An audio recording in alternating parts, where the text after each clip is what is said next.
Are you after a Windows 10 device that is not only a laptop, but a 2-in-1 that can be used in tent mode or be used as a 7-inch tablet for reading news articles or just browsing the web, yet small enough to fit in your jacket pocket? Well, may I introduce the Peakago, the world's smallest 2-in-1 Windows 10 laptop.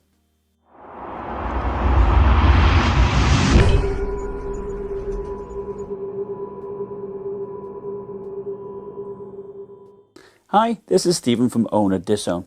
I was recently sent the Peakago to review. It is currently available on Indiegogo with a starting price of just $269. Now, despite its small stature, it has decent connectivity options with all the ports on the right hand side.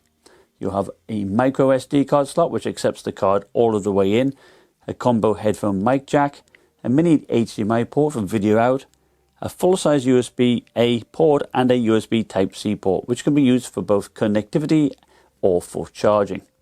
They supply a USB-C cable, which you can attach to a 5-volt phone charger, but that does take 3 to 4 hours to charge it, especially if it is being used at the same time.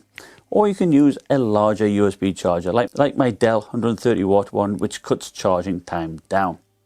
Now, what sets it apart is not only is its portable size, but it is also available with an integrated 4G modem to give it ultimate portability. The SIM card slot would sit right next to the micro SD card reader. Now, this would allow you to stream games via the upcoming Google Stadia wherever you get cellular service. Unfortunately, my model is Wi-Fi only, but they are offering a free upgrade until November the 22nd. Now, I certainly recommend doing this because the Realtek Wi-Fi card of mine is pretty slow.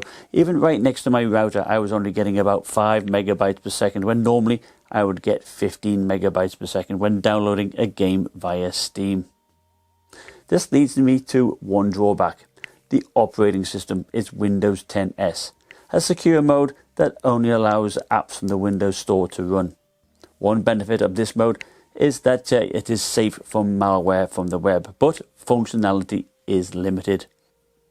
That being said, the games I tried from the store played very well. I used a USB port and hooked up my Xbox controller.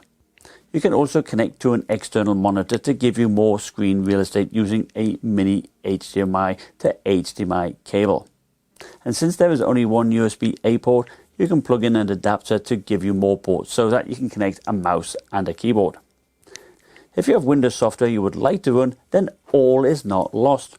You can either go into the system settings and enter a Windows 10 key, or better yet, switch to Windows 10 Home for free. I merely typed regedit in the search bar, and when you try and open it, Windows will block it, but it will give you an option to switch to Windows 10 Home, which I did. This allowed me to download and play Left 4 Dead 2 on it.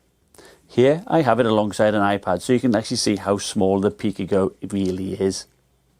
Even using the small keyboard to play wasn't bad.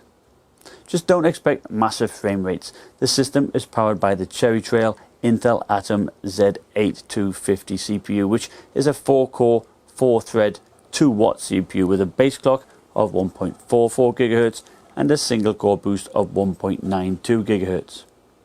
The GPU is an Intel HD Gen 8 LP with 1 GB of VRAM. It has a 200 MHz base clock and a 500 MHz boost clock. Even Left 4 Dead 2 was only getting around 17 FPS. You can also use your home network to stream a game from another Windows device running Steam, like I'm doing here with Far Cry 5, but the poor Wi-Fi card will cause connection issues even close to the router. Testing it with Geekbench 5 against the iPad with the A10 chip and my Samsung Galaxy S9 Plus phone with a Snapdragon 845, you can see that this Atom processor is quite underpowered both in single-threaded and multi-threaded performance. And this reflects its use in everyday tasks. It copes okay with opening a web page or an app, but just don't expect it to be as snappy as your phone. In a way, we do get spoiled by the speed of phones and laptops these days, but just bear in mind that this little laptop only costs $269. For $399 you can have the Intel Pentium N4200. Now that's a 6-watt part with a higher boost clock of 2.5 GHz and a faster HD 505 graphics. Unfortunately, you can't have the 4G with this chip, but I still think it's worthwhile as it should provide nearly double the processing speed. For storage, you do get 120 gigabytes, which is great for such a small device. It may only have read and write speeds of 140 and 50 megabytes per second respectively, but it means you can fit a lot of stuff on here. It also has a whopping 8 gigabytes of RAM running single channel. Again, this is very good. Other than its snappiness and Wi-Fi speed, the only other area I would like to have had as an option would be to have a digitizer screen. Sure, it's a touchscreen and although glossy, is easily viewed outside. But to complement its portability and tablet form factor, I would like to have been able to use a Windows digital pen for note taking. You have to resort to a capacitive pen and unfortunately that is very hit and miss. The panel has a resolution of 1920 by 1200 and is made by Chai Mei. And even though it only has 183 nits of brightness, I found it a pleasure to use. Everything was nice and sharp, so whether you use it for productivity or media consumption, the screen won't let you down. It is very responsive to touch and you will likely find yourself gravitating to this method of selecting things because the small included touchpad is a little awkward to use. The keyboard is not backlit, but I really like it given its small size. The keys have a good distance to travel and they are quite well spaced, and I found it quite easy to type on. Now below the trackpad you have separate mouse buttons that work fine. At the top you have media control buttons and the power button is on the right. There's no fingerprint reader, but that is fine at this price point. Now one thing I was really impressed with was the stiffness of the hinges, so when you touch the screen there is no wobble. The webcam is actually located at the side and it's easy to hold a Skype chat in either a laptop or tablet mode. And here is what it looks and sounds like. Yeah, the webcam's not too bad. Of course it's not mobile phone quality at all, but for a 7-inch laptop I think it's pretty decent. And of course his fingers at the back touching the keyboard doesn't do anything. The keyboard is deactivated. The build quality is top notch. One would expect a plastic build for $269, but nope, it's all aluminium. Even the back cover is nice and solid and it's very easy to open up. Now most of the space is taken up with a 16.65 watt hour battery, which is good for 3 hours 40 minutes of runtime at 25% brightness. It is a fanless system, so it is totally silent. Here's the Wi-Fi and here's the Atom CPU. Two 4GB RAM chips and an SSD is here, which are cooled using thermal pads and a copper plate. And up front you have the speakers.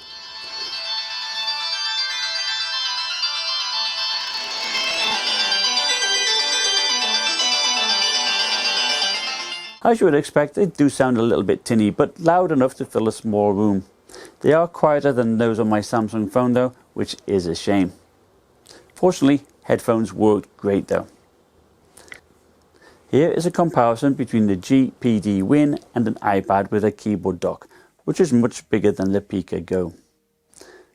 The keyboard on the GPD Win is very cramped and hard to use, and of course it cannot be turned into a tablet. It's more of a handheld gaming device.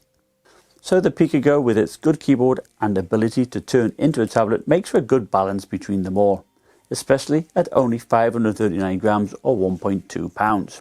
Well, it's an amazingly small machine. I do like it. Keyboard is great, you know, nice space keys, I like that. The screen is also very good, you know, it's visible outdoors and it's very sensitive to when you're touching and scrolling, that type of thing is good. Ports are fairly decent as well, that's all right. Battery life, okay, it could be a little bit longer for a portable device, but it's still not too bad.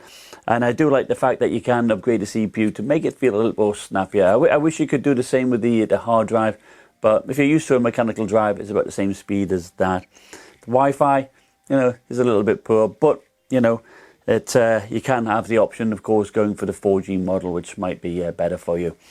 Anyway, I'd like to thank you for watching, and remember, you know, I'll put a link in the description below, you know, for the Indiegogo site so you can check it out and buy it should you wish. Remember, like, subscribe, and I'll see you next time. Bye.